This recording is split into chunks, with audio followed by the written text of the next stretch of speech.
ஏன் தெரியுமா? இன்றைக்கு இந்த சமூகம் குர்ஆனுடைய வசனத்தை விட்டு மிகவும் தூரமாக சென்று கொண்டிருக்கிறது.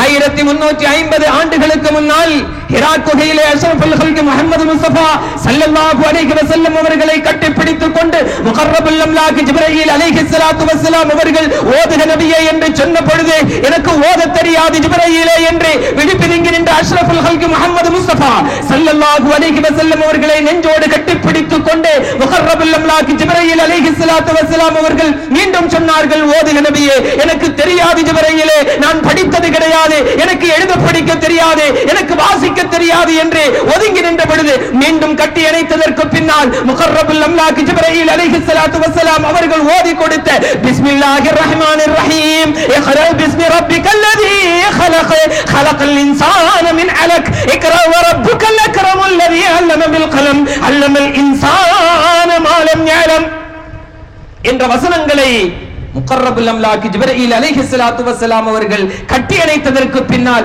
எழுத படிக்க தெரியாத, பேனா பிடிக்க தெரியாத, பதிந்த எழுத்துக்களை வாசிக்க தெரியாத அஷ்ரஃபுல் ஹல்க் முஹம்மது முஸ்தபா ஸல்லல்லாஹு அலைஹி வஸல்லம் அவர்களுடைய புனித நாவுகளிலிருந்து வெளிப்பட்ட இக்ரா ஓதுக நபியே வாசியுங்கள் நபியே என்று நபிக்கு மட்டுமல்ல இந்த சமூகத்திற்கும் அல்லாஹ் இறக்கிய முதல் வேத வசனங்களை விட்டும் இந்த சமூகம் பின்னால் சென்று கொண்டிருக்கிறது, மிக தூரமாக சென்று கொண்டிருக்கிறது. உங்களுடைய ரப்பின் பெயரால் நீங்கள் ஓதுங்கள். அல்லதீ خلقல் இன்சான மின் அலக், அலக் என்ற ஒரு கட்டியிலிருந்து உங்களை படைத்தானே. குர்ஆனுடைய இரண்டாவது வசனம் விஞ்ஞானத்தை சொல்லித் தருகிறது நமக்கு, கருவியலை சொல்லித் தருகிறது நமக்கு. ஓதுங்கள் படியுங்கள் என்று சொன்னதற்கு பின்னால் கருவியினுடைய வளர்ச்சி எப்படி இருக்கும் என்பதை பற்றி நீ சிந்தித்து பார் என்று சொல்கிறது. நீ எப்படி உருவானாய், உன்னுடைய தாயினுடைய கருவறை எப்படி இருக்கும், அது எப்படியெல்லாம் உனக்காக வேண்டி இறைவனால் விசாலமாக்கி கொடுக்கப்பட்டிருக்கிறது என்பதை பற்றி சிந்தி. அதை பற்றி சிந்தித்தால் தான் இறைவனை விளங்கிக் கொள்ள முடியும் என்று குர்ஆனுடைய முதல் வசனம் நமக்கு சொல்லித் தருகிறது. அல்லம பில் கலம், பேனாவை கொண்டு கற்றுக் கொடுத்த அல்லாஹ் என்று அல்லாஹ் தன்னை பெருமையோடு சொல்கிறார். முஸ்லிம் சமூகத்தினுடைய மிகப்பெரிய ஆயுதமாக குர்ஆன் பேனாவை சொல்கிறது. ஆனால் இன்றைக்கு குர்ஆன் கத்தி எடுக்க சொல்கிறது, அறிவாள் எடுக்க சொல்கிறது, பால் எடுக்க சொல்லுகிறது, வெடிகுண்டுகளை தயாரிக்க சொல்கிறது என்று பாசிச சக்திகள் முஸ்லிம்களுக்கு எதிராக மிகப்பெரிய ஒரு பிரச்சாரத்தை நடத்தி கொண்டிருக்கின்ற பொழுது பேனா பிடிக்க வேண்டிய முஸ்லிம் சமுதாயம் பேனா பிடித்து எழுதக்கூடிய பத்திரிகைகளுக்கு முன்னால் தலை குனிந்து நிற்கக்கூடிய ஒரு சூழலை இன்றைக்கு நாம் பார்த்துக் கொண்டிருக்கிறோம். பன்னா இஸ்மாயிலை பிடித்த சரித்திரம், பிலால் மாலிக்கை பிடித்த சரித்திரம், அபூபக்கர் சித்திக் எங்கே தலைமறைவாக இருக்கிறார் என்ற சரித்திரங்களை எல்லாம் பத்திரிகைகள் உண்மைக்கு முரணாக எழுதிக் கொண்டிருக்கின்ற பொழுது, தலையங்கங்களிலே எழுதிக் கொண்டிருக்கின்ற பொழுது இந்த சமூகம் பேனா பிடித்து எழுத வேண்டிய இந்த சமூகம், பத்திரிகை துறைக்கு சொந்தக்காரர்களான இந்த சமூகம் தினத்தந்தியினுடைய தலையங்கத்தை பார்த்து, மாலை முரசினுடைய தலையங்கத்தை பார்த்து, மாலை மலருடைய தலையங்கத்தை பார்த்து, தினம் மலருடைய கட்டுரையை பார்த்து விக்கித்து நிற்கிறது. நாம் என்ன செய்வது? நம்முடைய ஊரில் குலச்சலை என்ன நடந்தாலும் உண்மைக்கு முரணாகவே பத்திரிகைகள் எழுதிக் கொண்டிருக்கிறது. குலச்சலோடு தொடர்புடைய ஒரு செய்தி, தேங்காப்பட்டணத்திலே ஒரு 6 சகோதரர்கள் வந்தார்கள். மீன் பிடிப்பதற்காக வேண்டி மாலை மலர் அவர்களை தீவிரவாதிகளாக சித்தரித்தது. இயக்க சகோதரர்களால் உண்மை வெளிப்பட்டது. அல்ஹம்துலில்லாஹ், இன்றைக்கு அப்படி போராடக்கூடிய ஒரு கூட்டம் இளைஞர்கள் உருவாகி கொண்டிருக்கிறார்கள். போராடினால் தான் உண்மை வெளிப்படும். இப்படி பேனா பிடித்து எழுதக்கூடியவர்கள் முஸ்லிம்களுக்கு எதிராக எழுதிக் கொண்டிருக்கின்ற பொழுது முஸ்லிம் சமூகம் கோழைத்தனமாக வேடிக்கை பார்த்துக் கொண்டிருக்கிறது. இன்றைக்கு இந்த சமூகத்தை அறிவுஜீவிகள், அறிவின் வர்க்கம் எடுக்க வேண்டியவர்கள் சமூகத்தை வழிகெடுத்துக் கொண்டிருக்கிறார்கள். மூட பழக்க வழக்கங்களின் பக்கம் சமூகத்தை அழைத்து சென்று கொண்டிருக்கிறார்கள். குர்ஆன் சிந்திக்க சொல்கிறது. இன்றைக்கு இந்த சமூகத்தினுடைய அறிவுஜீவிகள் முஸ்லிம்களுடைய சிந்தனைகளை மழுங்கடித்துக் கொண்டிருக்கிறார்கள். நஊது பில்லாஹ், அல்லாஹ் பாதுகாக்க வேண்டும். அல்லாஹ் சொல்கிறார், அல்லம பில் கலம், இந்த சமுதாயத்தினுடைய மிகப்பெரிய ஆயுதம் என்ன தெரியுமா? பேனா என்று குர்ஆன் சொல்கிறது. அல்லாஹ் அதைத்தான் பெருமையாகவும் சொல்கிறான். அல்லமல் இன்சான மா லம் யஅலம், மனிதன் எதுவுமே தெரியாமல் இருந்தான், எல்லாவற்றையும் அல்லாஹ் கற்றுக் கொடுத்தான்.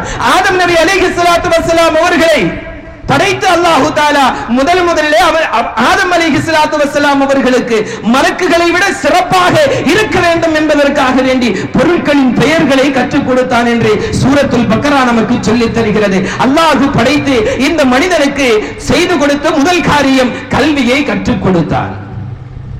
குர்ஆனும் அதைத்தான் சொல்கிறது, நீங்கள் படிக்க வேண்டும் என்று, படித்து சிந்திக்க வேண்டும் என்று. ஃபஅலம் அன்னஹு லா இலாஹ இல்லல்லாஹ், ஃபஅலம் அன்னஹு லா இலாஹ இல்லல்லாஹ், அல்லாஹ் ஒருவன் என்பதை நீ படித்து தெரிந்து கொள்.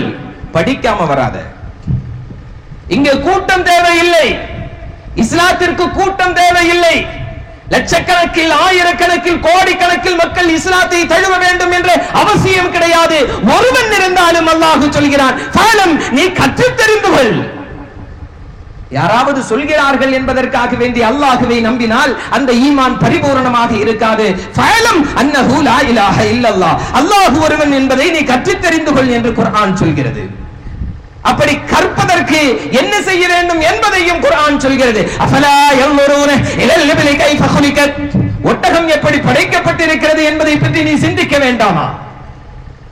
தமிழ்நாடு முஸ்லிம் முன்னேற்ற கழகத்தினுடைய மாவட்ட பொருளாளர் சுலைமான் அவர்கள் சொன்னார்கள், குளச்சலிலே ஒட்டகம் குர்பானி கொடுக்கப்பட்டது. அந்த இயக்கத்தின் சார்பாக அந்த ஒட்டகம் சுஜூதிலே படுத்திருந்தது. அல்லாஹ் சொல்கிறான், அஃபலா யன்ظرون இலல் இப்லி கைஃப குலிகத். ஹார்பருக்கு அருகாமையிலே கட்டி போட்ட ஒட்டகத்தை பார்க்க சென்ற இஸ்லாமிய இளைஞர்களே, ஒட்டகத்தை பார்க்கின்ற பொழுது ராஜஸ்தானிலிருந்து ஹைதராபாத்தினுடைய சந்தைக்கு கொண்டு வரப்பட்டு அங்கிருந்து கொண்டு வரப்பட்ட ஒட்டகத்தினுடைய இறைச்சி எப்படி இருக்கும் என்ற டேஸ்டினுடைய சிந்தனையில் நமக்கு வர வேண்டியது குர்ஆனுடைய வசனம் சொல்கிறது. ஹார்பரில் கட்டி போடப்பட்ட ஒட்டகம் அது சுஜூதில் வீழ்ந்து கிடந்து அறுக்கின்ற பொழுது நிறைய இளைஞர்கள் கண்ணீர் வடித்தார்கள் என்றால் குர்ஆன் சொல்கிறது, அஃபலா யன்ظرون இலல் இப்லி கைஃப குலிகத், ஒட்டகம் எப்படி படைக்கப்பட்டிருக்கிறது என்பதை பற்றி நீங்கள் சிந்திக்க வேண்டாமா? அப்படி சிந்தித்தால் இறைவன் ஒருவன் தான் என்பதை உன்னால் விளங்கிக் கொள்ள முடியும். வானம் எப்படி உயர்த்தப்பட்டிருக்கிறது என்பதை பற்றி நீங்கள் சிந்திக்க வேண்டாமா? சிந்தித்தால் இறைவன் ஒருவன் என்பதை உன்னால் உணர்ந்து கொள்ள முடியும். வயலல் ஜிபாலி கைஃப நுஸிபத், இந்த பூமியிலே மலைகள் எப்படி நட்டப்பட்டிருக்கிறது என்பதை பற்றி நீ சிந்திக்க வேண்டாமா? சிந்தித்தால் இறைவன் ஒருவன் என்பதை உன்னால் உணர்ந்து கொள்ள முடியும்.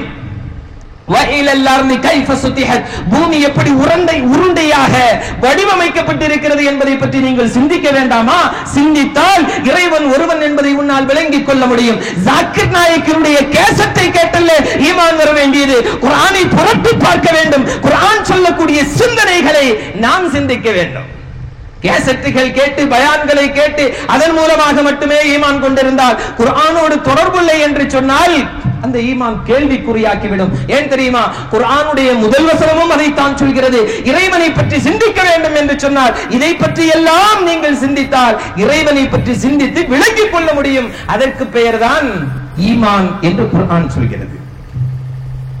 அப்படி இஸ்லாம் கல்வியை போதிக்கின்ற பொழுது, இஸ்லாம் படிக்க சொல்லுகின்ற பொழுது, இஸ்லாம் சிந்திக்க சொல்லுகின்ற பொழுது, 2 தினங்களுக்கு முன்னால் விஜயதசமி.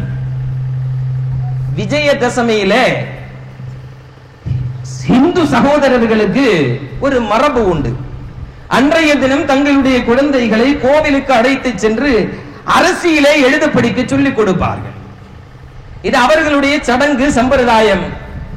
சன் நியூஸ் தொலைக்காட்சியிலே செய்திகள் பார்த்து கொண்டிருக்கின்ற பொழுது, இது சம்பந்தப்பட்ட செய்திகள் வருகின்ற பொழுது, அங்கேயும் ஒரு முக்காடு போட்ட பர்தா போட்ட ஒரு தாத்தா, எங்க விஜயதசமி அன்னைக்கு கோவிலிலே இந்து சகோதரர்களுடைய ஆலயத்திலே சாமியார்கள் அரிசியிலே எழுதி கொடுக்கக்கூடிய அந்த கையெழுத்து பயிற்சியை ஒரு பர்தா போட்ட ஒரு தாத்தா, ஒரு அக்கா அங்கேயும் உட்கார்ந்து தன்னுடைய குழந்தைக்கு கல்வி அறிவு வளர வேண்டும் என்பதற்காக வேண்டி இந்து கோவிலிலே அமர்ந்து தன்னுடைய பிள்ளைக்கு எழுத சொல்லிக் கொடுக்கிறார்.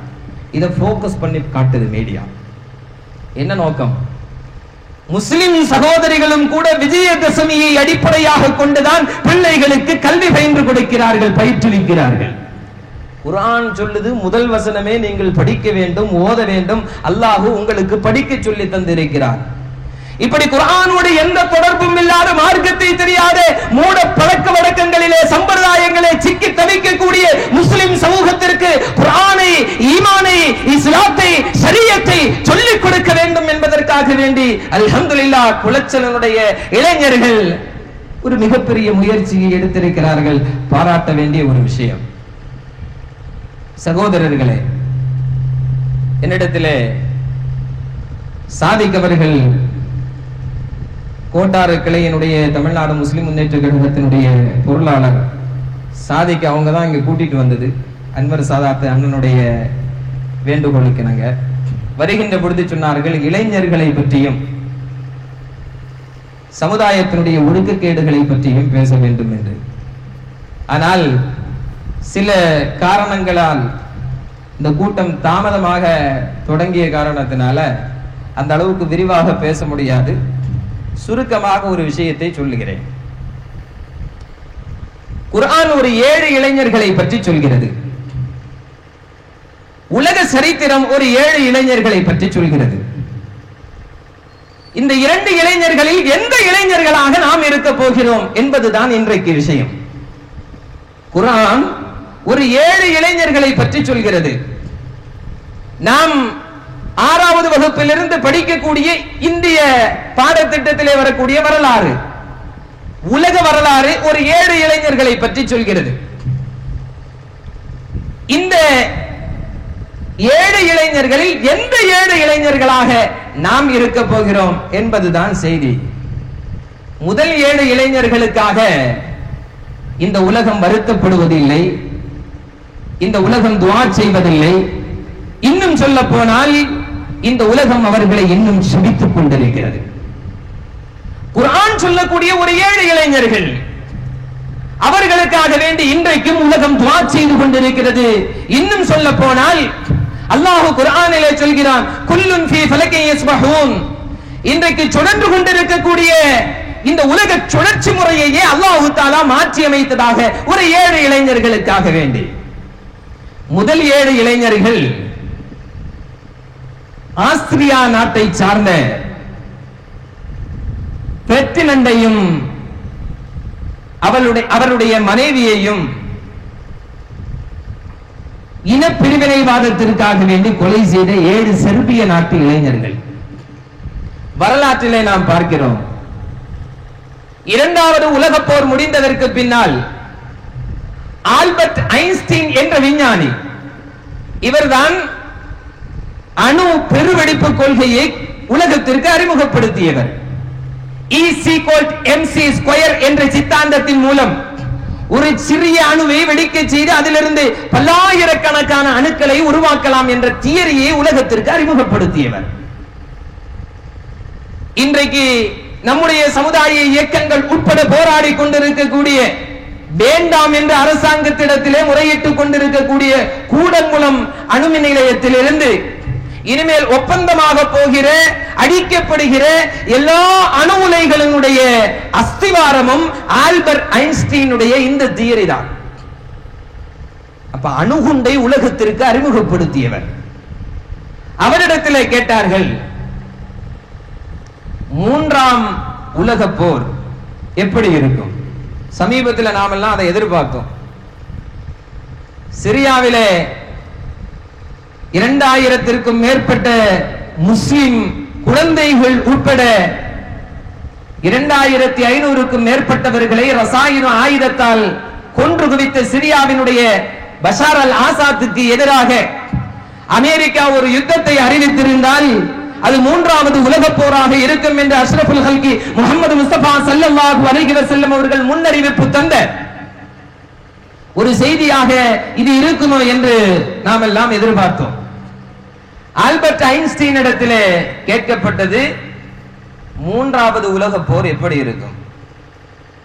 ஆல்பர்ட் ஐன்ஸ்டீன் சொன்னார், 3வது உலகப் போரை பற்றி எனக்கு தெரியாது, ஆனால் 4வது உலகப் போர் நடக்கும் என்று சொன்னால் அன்றைக்கு உலக மக்களுடைய ஆயுதம் அணு ஆயுதமாக இருக்காது, வெறுமனே கற்களையும் மரங்களையும் வைத்துதான் சண்டையிடுவார்கள்.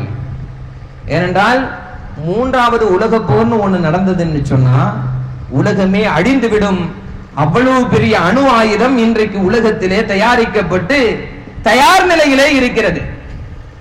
பிராக்சர் ஆஃப் செகண்ட்ல வெடிக்கக்கூடிய தாக்கக்கூடிய அணுகுண்டுகள் 28,000 உலகத்திலே இருக்கிறது. உலக வல்லுநர்கள் சொல்லக்கூடிய செய்தி, ஷவுகத் அலி உஸ்மானியினுடைய கருத்தல்ல இது. பிராக்சர் ஆஃப் செகண்ட்ல மக்களை கொன்றழிக்கக்கூடிய அணு ஆயுதங்கள், அணு ஆயுதத்தை தாங்கிய ராக்கெட்டுகள் 28,000 தயார் நிலையில இருக்குது. இதுல ஒண்ணு வெடிச்சதுன்னா போதும், உலகம் இருக்காது. இவ்வளவு பெரிய அணு ஆயுதத்தை கண்டுபிடித்த ராபர்ட் ஐன்ஸ்டீன் இடத்திலே கேட்டார்கள், அடுத்த ஜென்மம்னு ஒண்ணு இருந்தா, அவர் முஸ்லிம் கிடையாது, மறுமையை நம்பக்கூடியவர் கிடையாது, அடுத்த ஜென்மம் என்று ஒன்று இருந்தால் நீங்கள் என்னவாக ஆசைப்படுவீர்கள்?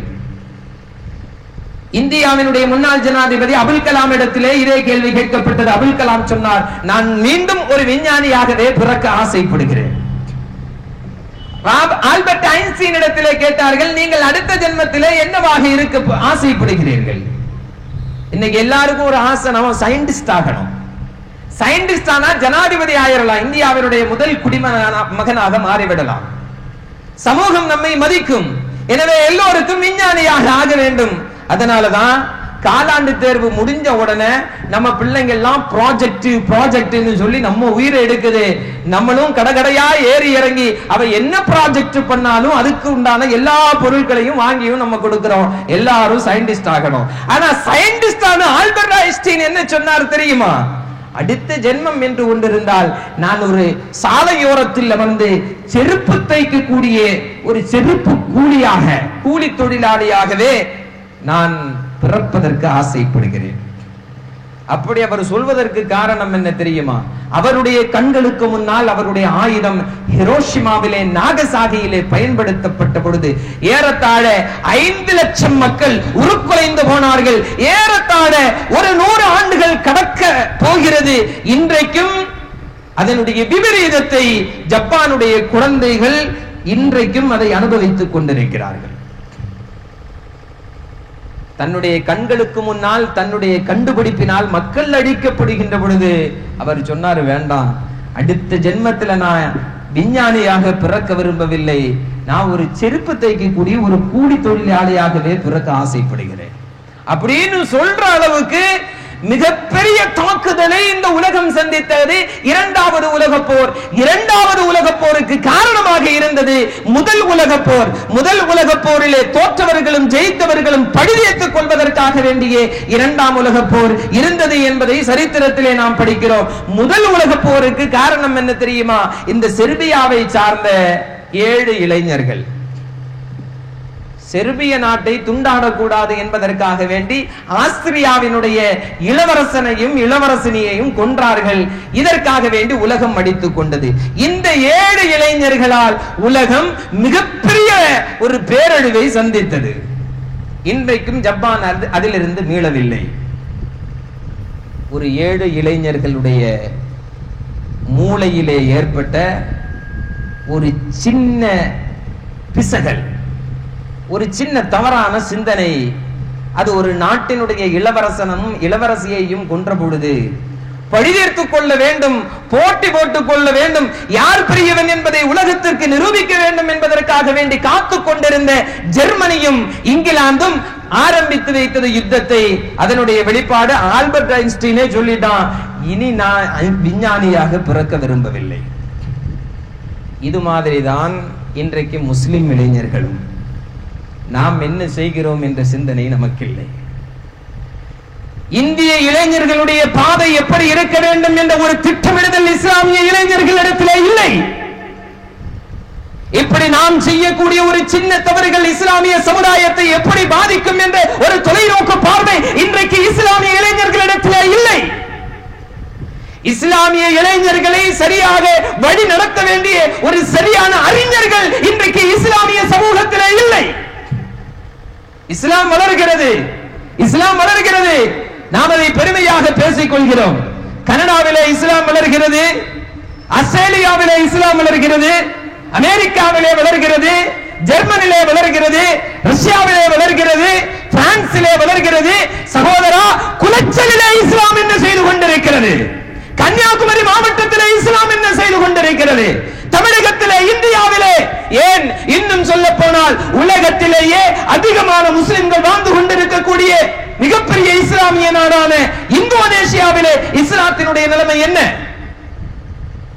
நான் ஜும்மாவிலே கூட சொன்னேன், தமிழ்நாடு முஸ்லிம் முன்னேற்ற கழகத்தினுடைய மாநில பொதுச் செயலாளர் தமீமுன் அன்சாரி அவர்கள் கடந்த ரமலானிலே இந்தோனேஷியாவுக்கு சுற்றுலா சென்றிருந்தார்கள். அங்குள்ள மக்களுடைய நிலைமை எப்படி இருக்கிறது என்பதை சோதிப்பதற்காக வேண்டி ஒருவேளை தமிழ்நாடு முஸ்லிம் முன்னேற்ற கழகத்தினுடைய பெயரையும் பொறுப்புதாரிகளையும் நிறைய சொல்றதுனால அவங்க சார்பா இந்த கூட்டம் நடக்குதுன்னு நினைச்சுக்காதீங்க. அவர்களுடைய ஒத்துழைப்போடு நடக்கிறது. அப்படி ஒரு அமைப்பு சார்ந்து இந்த கூட்டம் நடக்குது அப்படின்னு நீங்க ஒரு தவறான சிந்தனைக்கு போயிட வேண்டாம். விஷயங்கள் அப்படி இருக்கின்ற காரணத்தினால் அவர்களை தொடர்பு படுத்தி சொல்கிறேன். நான் ஜும்மாவில் எல்லா இயக்கத்தையும் சமமாகவே பார்க்கக்கூடியவன், சமுதாயத்திற்கு தொண்டு செய்யக்கூடிய எல்லா இயக்கத்திற்கு பின்னாலும் செல்லக்கூடியவன். எனக்கு பின்னால் மக்கள் வர வேண்டும் என்பதை விட மக்களுக்கு பின்னால் நான் செல்ல வேண்டும் என்ற ஒரு சிந்தனையோடு பணியாற்றிக் கொண்டிருக்கக்கூடியவன். அதனால ஒரு இயக்கத்திற்கு ஆதரவாக பேசுகிறேன் என்றும் வேறொரு இயக்கத்திற்கு எதிராக பேசுகிறேன் என்ற ஒரு சிந்தனை யாருக்கும் வந்துவிட வேண்டாம். இப்ப மக்கள் உரிமையில் இந்த செய்தி வந்தது. சாதிக் அவர்கள் எப்பொழுதும் ஜும்மா முடிஞ்சோன்னா மக்கள் உரிமை தந்து விட்டு செல்வார்கள். இப்ப அதிலே படித்த ஒரு செய்தி, கடந்த ரமலானிலே ஃபித்ரா விநியோகத்திற்காக வேண்டி இந்தோனேஷியாவினுடைய எல்லா தீவுகளுக்கும் சென்றிருந்த பொழுது அங்குள்ள நிறைய பள்ளிவாசல்கள் சர்ச்சுகளாக மாறிக்கொண்டிருக்கிறது என்ற செய்தியை அவர் நமக்கு தருகிறார். ஏனென்றால் இந்தோனேஷியாவில் இப்படிப்பட்ட ஒரு நிலைமை முஸ்லிம்களுக்கு. நாம என்ன சொல்றோம், உலகத்திலேயே நிறைய முஸ்லிம்கள் வாழக்கூடிய இஸ்லாமிய நாடு. இன்னொரு 10 வருஷத்துல அப்படி சொல்வதற்குரிய தகுதியாக இந்தோனேஷியா இருக்காது என்பதை நமக்கு அந்த செய்தி சொல்லி தருகிறது. நாம பெருசா பேசுறோம், அங்க வளருது இங்க வளருது இங்க வளருது. நம்மளா வளர்க்கிறோம். நாம் என்ன செய்து கொண்டிருக்கிறோம் இந்த இஸ்லாம் வளர்வதற்காக வேண்டி, இந்த இஸ்லாம் மற்றவர்களுக்கு சொல்லப்படுவதற்காக வேண்டி நாம் என்ன முயற்சி செய்து கொண்டிருக்கிறோம் என்பதை சிந்திக்க வேண்டும். அதற்கு மாறாக நம்மால் இந்த இஸ்லாம் அழிந்து கொண்டிருக்கிறது என்பதை இந்தியாவினுடைய இளைஞர்களுடைய போக்கு இன்றைக்கு நிரூபித்துக் கொண்டிருக்கிறது. உத்தரப்பிரதேசத்திலே முசாஃபர் நகரிலே ஷானவாஸ் என்ற ஒரு இளைஞன், அங்கு இஸ்லாமியர்களுக்கும் ஜாட் சமூகத்திற்கும் தொழிலிலே ஒரு போட்டி நிலவிக் கொண்டே இருக்கிறது. ஜாட் சமூகம் நிலச்சுவாந்தாரர்கள், இடத்திற்கு சொந்தக்காரர்கள். முஸ்லிம்கள் அவர்களிடத்திலே பொருள் வாங்கி விற்கக்கூடியவர்கள், வியாபாரிகள். எனவே அவர்களுக்கு மத்தியிலே யார் பொருளாதாரத்திலே சிறந்தவர்கள் என்ற ஒரு போட்டி. அவங்களுக்கு என்ன, நம்ம சாய் மாறி நம்மள்ட்ட இருந்து வாங்கி பெரிய ஆளாகிட்டு இருக்கிறானே, இவங்களுக்கு என்ன, அவங்கள்ட்ட போய் பொருள் வாங்க வேண்டிய ஒரு சூழ்நிலை நமக்கு இருக்குது. இப்படித்தான் இருக்கிறது.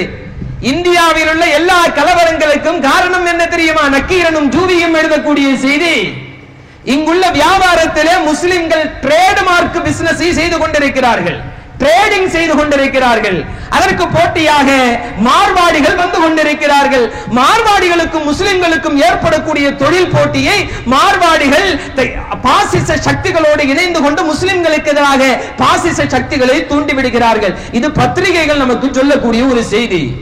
உத்தரப்பிரதேசத்தினுடைய முசாஃபர் நகரிலே இப்படி ஒரு கட்டத்தை எதிர்பார்த்துக் கொண்டிருக்கக்கூடிய ஒரு சூழலில் தான் இஸ்லாமிய பெண்கள் பள்ளிக்கூடங்களுக்கு, கல்வி நிலையங்களுக்கு, மதரசாக்களுக்கு செல்லுகின்ற பொழுது பாசிச கும்பல்கள் நின்று இஸ்லாமிய பெண்களை கேலியும் கிண்டலும் செய்து கொண்டிருக்கிறது. இதை எப்படி தடுக்க வேண்டும் என்ற சிந்தனை இன்றைக்கு பள்ளிவாசல்களிலே சொல்லிக் கொடுக்கப்படுவதில்லை. காரணம் என்ன தெரியுமா? இப்படி பேசக்கூடியவர்கள் இன்றைக்கு சமூகத்திலே பயங்கரவாதிகளாக பார்க்கப்பட்டுக் கொண்டிருக்கிறார்கள். ஒரு சமூகம் விழிப்புணர்வோடு இருக்க வேண்டும். அந்த விழிப்புணர்வு என்பது விரல் ஆட்டுவதிலும் நீட்டுவதிலும் கைகளை கட்டுவதிலும் மட்டுமல்ல சகோதரர்களே, விழிப்புணர்வு என்பது அரசியலில் எப்படி இந்த சமூகம் இருக்க வேண்டும், ஆன்மீகத்தில் எப்படி இருக்க வேண்டும், கல்வியில் எப்படி இருக்க வேண்டும், பொருளாதாரத்தில் எப்படி இருக்க வேண்டும், அப்படி சொல்லிக் கொடுக்கப்பட்டிருந்தால் இந்தோனேஷியாவினுடைய இஸ்லாமிய பள்ளிவாசல்கள் இன்றைக்கு சர்ச்சாக மாற்றப்பட்டுக் கொண்டிருக்காது. அப்படிப்பட்ட விஷயங்கள் இன்றைக்கு சமூகத்திலே சொல்லிக் கொடுக்கப்படவில்லை. சொல்லிக் கொடுப்பவர்கள் பயங்கரவாதிகளாக பார்க்கிறார்கள். நான் சொல்கிறேன், யார் இப்படி சமூகத்தை கோடைகளாகவே வைத்துக் கொண்டிருக்கிறார்களோ, ஒரு குறுகிய வட்டத்துக்குள்ளே வைத்துக் கொண்டு மௌலூது ஓதுபவன் தான் முஸ்லிம் என்றும் மௌலூது ஓதுபவன் முஸ்லிம் அல்ல என்றும் இப்படி ஒரு குறுகிய வட்டத்திற்குள் சமூகத்தை கட்டி போட்டுக் கொண்டு கோடைகளாகவே வைத்திருக்கிறார்களோ, போராட்ட களங்களில் இருந்து இந்த சமூகத்தை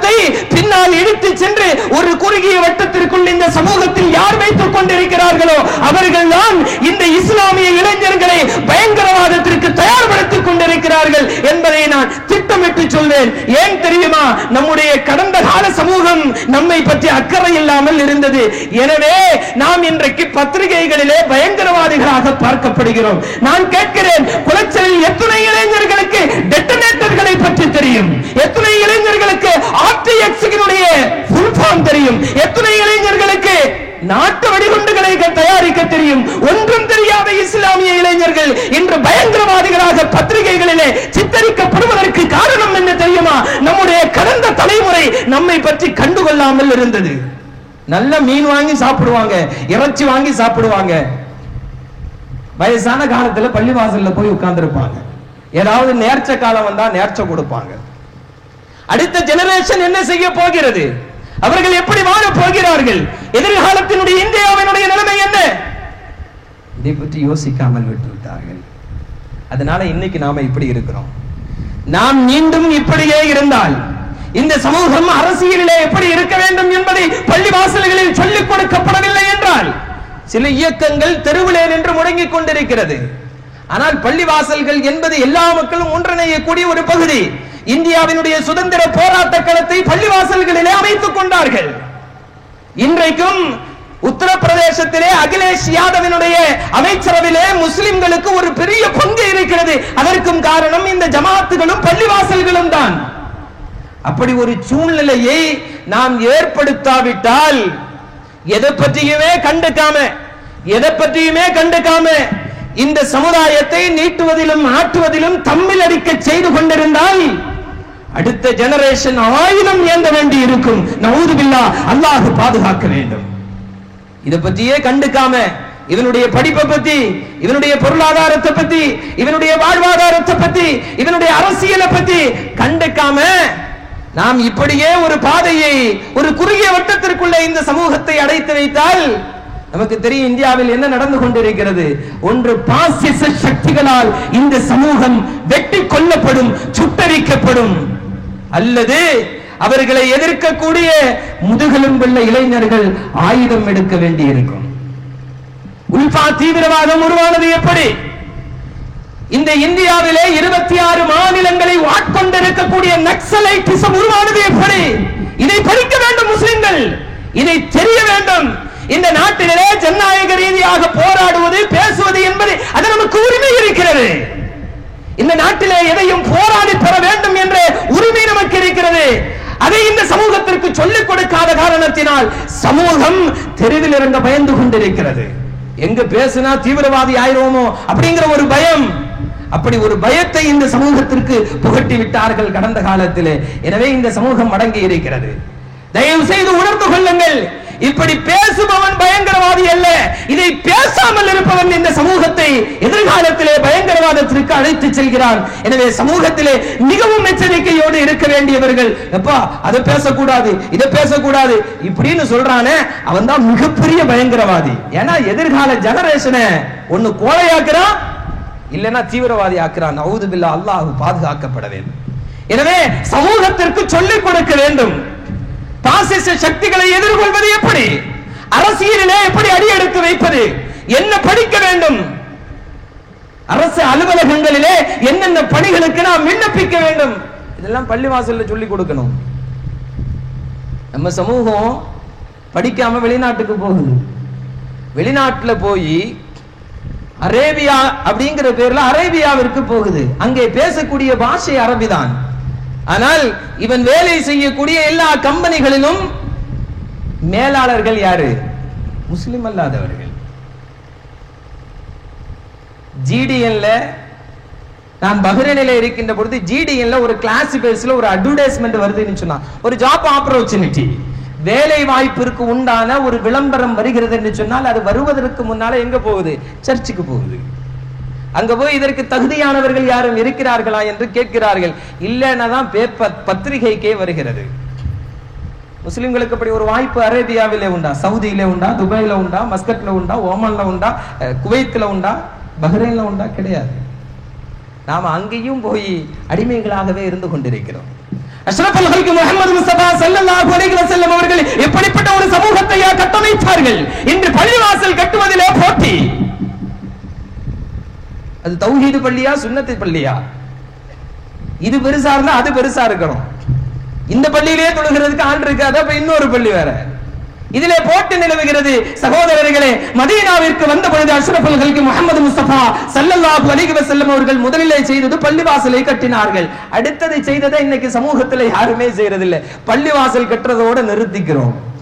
அடுத்து என்ன செய்தார்கள் தெரியுமா? அங்க ஒரு மார்க்கெட்டை உருவாக்கினாங்க, ஒரு சந்தையை உருவாக்கினார்கள். பள்ளிவாசலுக்குன்னு பணம் வாங்கினா போதாது, அடுத்தவன் பணம் தரணும்னா அவன் எப்படி சம்பாதிக்கணும் அதை இந்த சமூகத்திற்கு சொல்லிக் கொடுக்க வேண்டும். எத்தனை ஊர்ல இருக்குது இது? எத்தனை பள்ளிவாசல்களில் சொல்லப்படுகிறது? எத்தனை இமாம்கள் இதை நடைமுறைப்படுத்தி கொண்டிருக்கிறார்கள்? பள்ளிவாசல கட்டின உடனே அடுத்து ரசூல்லா செய்தது அங்க ஒரு மார்க்கெட்டை உருவாக்குனாங்க. ஏன் தெரியுமா? மக்காவுங்கிறது உலகத்திலேயே மிகப்பெரிய சந்தை. அங்கிருந்து முஹாஜிர்கள் வெளியேறி மதீனாவிற்கு ஒன்றுமில்லாமல் வந்திருக்கிறார்கள்.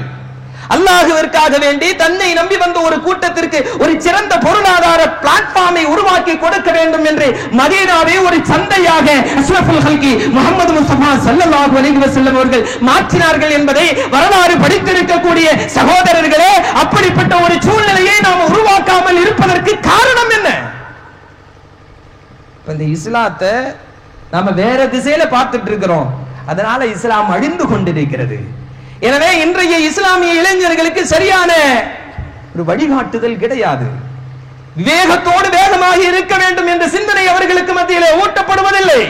அப்படி ஊட்டப்பட்டிருந்தால் இந்த சமுதாயத்தினுடைய பெயர் தீவிரவாதி என்ற வார்த்தையால் தலையங்கத்திலே இன்றைக்கு வந்திருக்காது. எனவே உணர்ந்து கொள்ளுங்கள், புரிந்து கொள்ளுங்கள். ஷானவாஸ் என்ற ஒரு இளைஞன் என்ன செய்யறான் தெரியுமா? என்ன அவன் நம்ம பிள்ளைய கிண்டல் பண்றான், நம்ம என்ன குறைஞ்சவனா? நம்ம அவன் பிள்ளைய கிண்டல் பண்ணுவோம். இப்படிதான் போகுது இந்த சமூகம். பகுத்தறிவு இல்லாதவர்களாக இந்த சமூகம் மாறி போனதனுடைய விளைவு அவன் என்ன செய்யறானோ அதை அப்படியே நம்ம செய்யறது.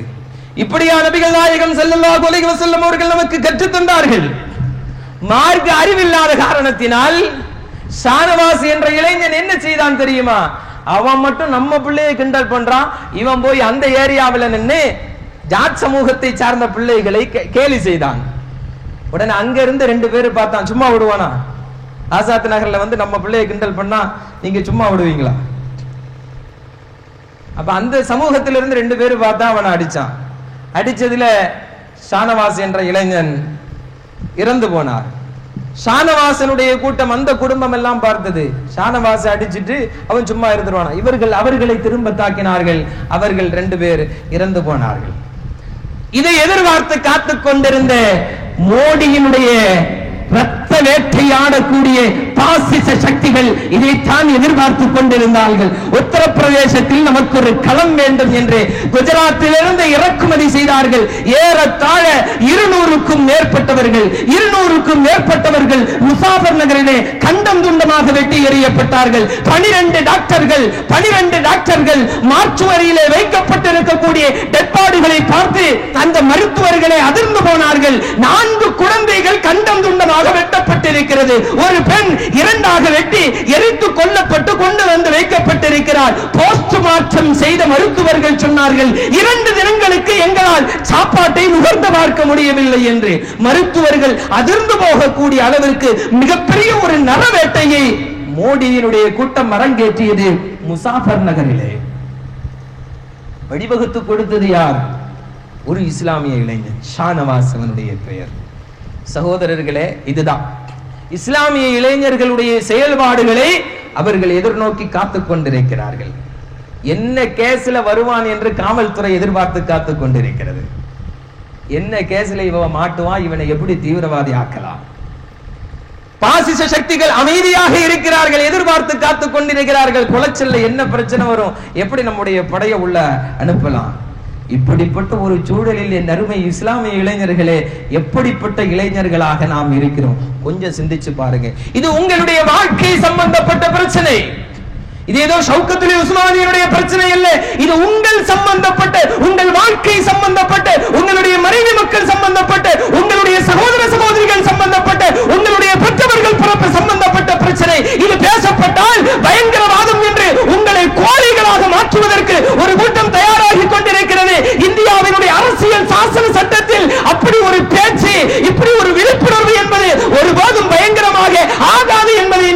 உணர்ந்து கொள்ள வேண்டும். எத்தனை இயக்கங்கள் வந்தாலும் இந்த இளைஞர்களுக்கு மத்தியிலே சொல்லப்படுகின்ற பொழுது, ஆமா அந்த இயக்கமா, அவன் தீவிரவாதி, அந்த இயக்கமா, அவன் பயங்கரவாதி, முஸ்லிம்களே சொல்கிறார்கள். அவர்களுக்கு என்ன தலையில எழுதி வச்சிருக்கா, இந்த சமூகத்தை பாதுகாக்கணும், இந்த சமூகத்தை சீர்திருத்தணும், இது உங்களுடைய வாழ்க்கை சம்பந்தப்பட்ட பிரச்சனை. மார்க்கம் சொல்லப்படுவதற்கு முன்னால் சொல்லப்படுறதுக்கு மக்கள் இருக்கணும்ல. நீ கையை நீட்டுவியோ ஆட்டுவியோ, நெஞ்சில கட்டுவியோ தொப்புள்ள கட்டுவியோ, தொப்பி போடுவியோ போடாவியோ, அதெல்லாம் இரண்டாவது பிரச்சனை. இதெல்லாம் செய்யறதுக்கு நீ உயிரோட இருக்கணும். அத முதல்ல யோசி. அதையே யோசிக்க மாட்டேங்கிற, இத முதல்ல யோசிக்கணும். நாம உயிரோட இருந்தாதானே பள்ளிவாசல் கட்டுறது, அப்பதானே அடி வைக்கிறது. இதுக்கு உயிரோடையே இல்லைன்னா இன்றைக்கு வேலூர் நகரிலே ஹஜ் பெருநாள் தொழுகை நடத்துவதற்கு ஒரு பள்ளிவாசலிலே முஸ்லிம்களுக்கு அனுமதி இல்லை. பத்திரிகையில பார்க்கிறோம், வலைதளத்தோடு தொடர்புடைய நீங்கள் பார்த்திருப்பீர்கள். அங்க என்ன செய்ய போறான்? இங்க நம்ம இது ஒரு பெரிய பிரச்சனையாக பேசப்பட்டு கொண்டிருக்கிறது. இது ஒரு பெரிய பிரச்சனையாக பேசப்பட்டு கொண்டிருக்கிறது. அவன் சுன்னத் ஜமாத்து இல்ல, அதனால அவன் அங்க பேச விடாத. அவன் தௌஹீது பேசுறவன், அதனால அவன் அங்க பேச விடாத. இப்படி எல்லாம் இந்த சமூகத்தை மழுங்கடித்துக் கொண்டிருக்கிறார்கள். நாம கொஞ்சம் விழிப்புணர்வோடு இருக்கணும். நம்ம பிரச்சனை அது இல்ல, அது இன்றைக்கு வயிறு வளர்க்கக்கூடியவர்களின் பிரச்சனை. அது நம்முடைய பிரச்சனை அல்ல. மௌலூதும் ராத்தீபும் குத்துபியத்தும் அதற்கு எதிராக பிரச்சாரம் செய்வதும் அது நம்முடைய பிரச்சனை அல்ல. அது பேசக்கூடியவர்களுடைய வயிறு சம்பந்தப்பட்ட பிரச்சனை. அது நம்ம பிரச்சனை அல்ல. நம்ம பிரச்சனை என்ன தெரியுமா? நான் இருக்கணும், இருந்தாதான் பள்ளிவாசல் கட்ட முடியும், இருந்தாதான் என் பிள்ளைய மதரசாவுக்கு அனுப்ப முடியும், நாம் படிக்கணும், அப்பதான் அடுத்த ஜெனரேஷன் வாழும். இது நம்ம சம்பந்தப்பட்ட பிரச்சனை. நீங்க பேசக்கூடியவர்களுடைய பிரச்சனைகளுக்கு நீங்க என்ன செய்யாதீங்க, ஒருபோதும் கைக்கூலிகளாக மாறி போகாதீர்கள். உங்கள் சம்பந்த பிரச்சனையை நீங்கள் தெளிவாக புரிந்து கொள்ளுங்கள். அதனால இன்ஷா அல்லாஹ் என்ன செய்யணும்? இஸ்லாமிய இளைஞர்களுடைய ஒவ்வொரு செயல்பாடுகளும் பார்க்கப்பட்டு கொண்டிருக்கிறது. அவர்கள் எல்லோரும் உற்று நோக்கி கொண்டிருக்கிறார்கள். இவர்களுடைய புறத்திலிருந்து என்ன மிஸ்டேக் வரும், என்ன தவறு வரும், அதை வைத்து ஒரு கலவரத்தை செய்யலாம் என்று. பாராளுமன்ற எலெக்ஷன் தேர்தல் நெருங்கி வந்து கொண்டிருக்கிறது. வாக்கு வங்கிகளை தயார்படுத்துவதற்காக வேண்டி முஸ்லிம்களை வேட்டையாடி பயமுறுத்தி அச்சமுறுத்தி அவர்களுக்கு எதிராக வாக்கு வங்கிகளை உருவாக்கி கொண்டிருக்கக்கூடிய இந்த காலகட்டத்தில் தயவு செய்து ஆஸ்திரேலியாவினுடைய இளவரசனை கொன்று குவித்த செர்பியாவினுடைய 7 இளைஞர்களை போன்று நாம் ஆகிவிடக் கூடாது. மதவெறியின் காரணமாக என்னுடைய சமூகத்து பெண்ணை கேலி செய்தவனுடைய சமூகத்து பெண்ணை நான் கேலி செய்வேன் என்ற உத்தரப்பிரதேசத்தினுடைய ஷானவாஸ் என்ற இளைஞனுடைய சிந்தனை தயவு செய்து நமக்கு வந்து விடக்கூடாது. நாம் என்ன செய்ய வேண்டும்? குர்ஆன் சொல்கிறது ஒரு 7 இளைஞர்களை பற்றி. சூரத்துல் கஹ்ஃப், ஷரஃபுல் ஹல்கி முஹம்மது முஸ்தபா ஸல்லல்லாஹு அலைஹி வஸல்லம் அவர்கள் சொன்னார்கள், வெள்ளிக்கிழமை தோறும் யார் இந்த சூராவை ஓதி வருவார்களோ, கடந்த வாரத்திலிருந்து இந்த வாரம் வரையிலும் ஒரு வெள்ளிக்கிழமை ஓதினாரு, அடுத்த இன்னொரு வெள்ளிக்கிழமை இந்த சூறாவை ஓதுறாரு. இந்த ஒரு வாரத்தில் ஏற்பட்ட எல்லா சிறிய தவறுகளையும் அல்லாஹ் மன்னிக்கிறான். அவ்வளவு சிறந்த சூரா. அந்த சூறாவிலே ஒரு 7 இளைஞர்களை பற்றி அல்லாஹ் சொல்கிறான். இந்த 7 இளைஞர்கள் ஈசா நபி அலைஹிஸ்ஸலாத்து வஸ்ஸலாம் அவர்களுக்கும் அஷ்ரஃபுல் ஹல்கி முஹம்மது முஸ்தபா ஸல்லல்லாஹு அலைஹி வஸல்லம் அவர்களுக்கும் மத்தியிலே வந்தவர்கள். குர்ஆன் அவர்களை சொல்கிறது, அவர்களை பற்றி சொல்கிறது. அல்லாஹ் சொல்றான், நஹ்னு நக்ஸு அலைக நபஅஹும் பில் ஹக் இன்னஹும் ஃபித்யத்துன் ஆமனூ பிரப்பிஹிம் வஸித்னாஹும் ஹுதா. நஹ்னு நக்ஸு அலைக நபஅஹும் பில் ஹக், நபியே அந்த 7 இளைஞர்களுடைய கதையை பற்றி நாம் உங்களுக்கு தெளிவுபடுத்துகிறோம் நபியே. இன்னஹும் ஃபித்யா, இன்னகும் ஃபித்யா, அவர்கள் ஒரு சிறு கூட்டம் நபியே, அவர்கள் ஒரு சின்ன கூட்டம் நபியே, அவர்கள் ஒரு சின்ன பட்டாளம் நபியே. அல்லாஹ் ஃபித்யா என்ற வார்த்தையை இங்கு உபயோகப்படுத்துகிறார். அவர்கள் ஒரு சிறிய பட்டாளம், ஒரு சின்ன கூட்டம் தான். ஆமனூ பிரப்பிஹிம், அவர்கள் அவனுடைய ரப்பை கொண்டு ஈமான் கொண்டார்கள். வஸித்னாஹும் ஹுதா, அல்லாஹ் அவர்களுக்கு ஹிதாயத்தை அதிகப்படுத்தினார். குளச்சலிலே 20,000 குடும்பங்கள் இருப்பதாக ஒரு குளச்சல் சகோதரர் சொன்னார். சகோதரர்களே, 20,000 இஸ்லாமியர்கள் ஈமானோடு இருந்தால் இந்த இந்தியாவையே வென்று விடலாம். அல்லாஹ் என்ன சொல்றான் தெரியுமா? ஒரு 7 இளைஞர்கள் இருந்தார்களாம். அந்த 7 இளைஞர்களும் என்ன செய்தார்கள் தெரியுமா? ஒரு அரசன் அவன் சொன்னான், என்னை இறைவன் என்று சொல்லுங்கள், என்னை தவிர வேறு எந்த இறைவனும் கிடையாது என்று சொல்லுங்கள். இதை சொன்னான். இந்த 7 இளைஞர்களும் அரசனுக்கு முன்னால் சென்று சொன்னார்கள்,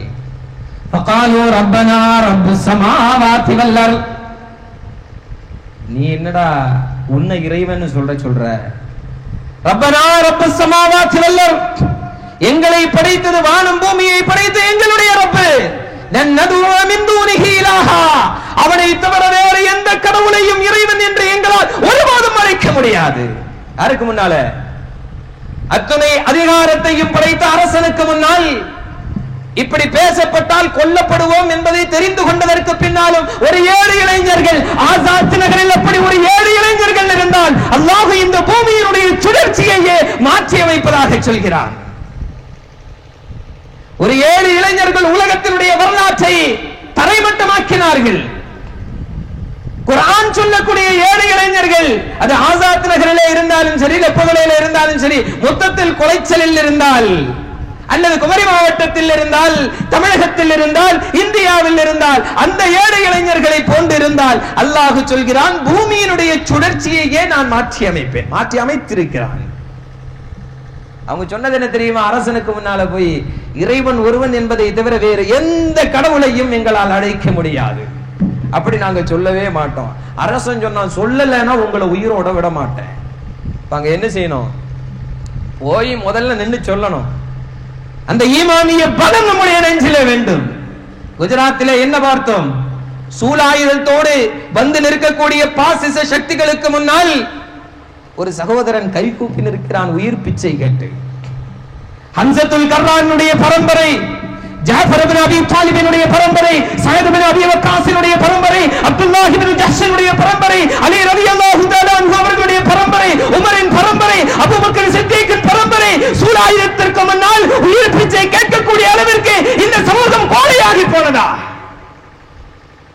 7 இளைஞர்கள் அரசனுக்கு முன்னால் நெஞ்சு நிமிர்த்தி சொன்னார்கள், இறைவனை தவிர வேறு யாரையும் நாங்கள் இறைவன் என்று சொல்லவே மாட்டோம், அல்லாஹ்தான் ஒரே இறைவன். அப்படிப்பட்ட நெஞ்சுறுதி உள்ள ஒரு 7 இளைஞர்கள் இந்தியாவில் இருந்தால் போதும், தமிழகத்தில் இருந்தால் போதும், குமரி மாவட்டத்தில் இருந்தால் போதும், குளச்சலில் இருந்தால் போதும், ஆசாத் நகரில் இருந்தால் போதும். சகோதரர்களே, அல்லாஹ்வை தவிர வேறு யாருக்கும் பயப்படாத, வேறு யாருக்கும் தலை குனியாத, வேறு எந்த வார்த்தைக்கும் கட்டுப்படாத ஒரு 7 இளைஞர்கள் இருந்தால் போதும். அல்லாஹ் சொன்னான், நான் அவர்களுக்காக வேண்டி பூமியினுடைய சுழற்சியை ஏமாற்றி அமைத்தேன். சொல்லிட்டு வெளியே வந்தாங்க.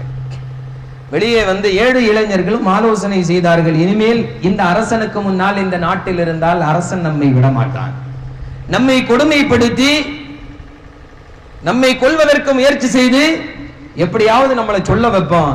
எனவே இந்த இணை வைப்பிலிருந்து நாம் தவிர்த்து கொள்ள வேண்டும் என்று சொன்னால் வாங்க இந்த ஊரிலிருந்து கொஞ்சம் ஒதுக்குப்புறமா போய் ஒரு குகையில போய் இருப்போம் அப்படின்னு சொல்லி அந்த குகைக்கு செல்கிறார்கள். எனவேதான் அந்த சூராவிற்கு பெயர் சூரத்துல் கஹ்ஃப், குகைவாசிகள் சம்பந்தப்பட்ட சூரா. அவர்கள் துஆ செய்து விட்டு சென்றார்கள். ஃபகாலு ரப்பனா ஆத்தினா மின் லதுன்க ரஹ்மத்தன் வ ஹய்யிஅ லனா மின் அம்ரினா ரஷதா. ரப்பனா ஆத்தினா மின் லதுன்க ரஹ்மா, ரஹ்மானே எங்களுக்கு உணவை பற்றி கவலை இல்லை அல்லாஹ், எங்களுக்கு நீரை பற்றி கவலை இல்லை அல்லாஹ், எங்களுக்கு வீடை பற்றி கவலை இல்லை அல்லாஹ், எங்களுக்கு ஈமான் வேண்டும் அல்லாஹ், எங்களுக்கு ஈமான் வேண்டும் அல்லாஹ், எங்களுடைய ஈமானை சலனப்படுத்தக்கூடிய எந்த ஒரு மனிதனுக்கு முன்னாலும் நாங்கள் தலை குனிய கூடாது அல்லாஹ், நாங்கள் பிறக்கின்ற பொழுது முஸ்லிமாகவே பிறந்தோம் அல்லாஹ், எங்களுடைய உடலில் இருந்து உயிர் பெறுகின்ற நேரத்தில் நாங்கள் முஸ்லிம்களாகவே இருக்க வேண்டும் ரஹ்மானே.